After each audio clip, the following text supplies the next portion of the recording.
تو رسول اللہ صلی اللہ علیہ وسلم اپنی اہلیہ کا اور اپنے ازواج کو نیکیوں کا شوق ترغیب دلایا کرتے تھے. ام اسما ام سلمہ حضور علیہ الصلوۃ والسلام کی اہلیہ ہیں.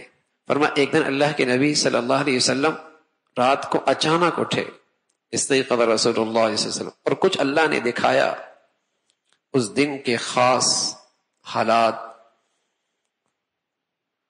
تو حضور علیہ الصلوۃ والسلام نے فرمایا کہ کون ہے جو رات کس حصے میں عبادت کریں گی؟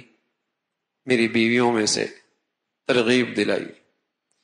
پھر آپ علیہ الصلوۃ والسلام خاص طور پہ رات کے آخری حصے میں اپنی ازواج کو وطر کے لیے اٹھایا کرتے تھے.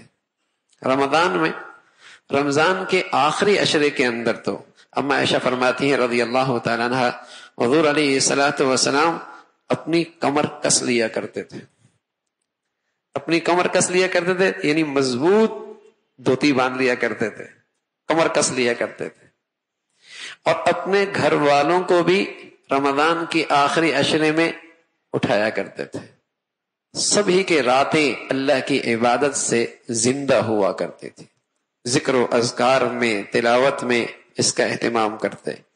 لیکن عام پورے سال کا معمول یہ تھا کہ آپ علیہ الصلوۃ والسلام وطر کے لیے اٹھایا کرتے تھے کہ اٹھو عائشہ، وطر کا وقت ہے، وطر پڑھ لو. قومی فاوتری یا عائشہ، عائشہ اٹھو وطر پڑھو. رات کے آخری حصے میں رسول اللہ صلی اللہ علیہ وسلم اٹھایا کرتے تھے. اور پھر رات جب ہونے لگتی تو ایک مرتبہ حضرت عائشہ فرمانے لگی آپ نے میرا ہاتھ پکڑا اور چاند کی طرف اشارہ کیا. فرمایا یہ چاند کیا ہے؟ یعنی رات آ گئی. تو رات میں شیاطین کی کثرت ہوتی ہے، تو آپ شام کی دعائیں پڑھ لیا کرو، شام کی دعائیں پڑھ لیا کرو تاکہ ہر قسم کے شرور سے اور شیطانی اثرات سے محفوظ رہو. پھر حضرت حضور علیہ الصلوۃ والسلام صبح شام کے اذکار اپنی ازواج کو سکھایا کرتے تھے.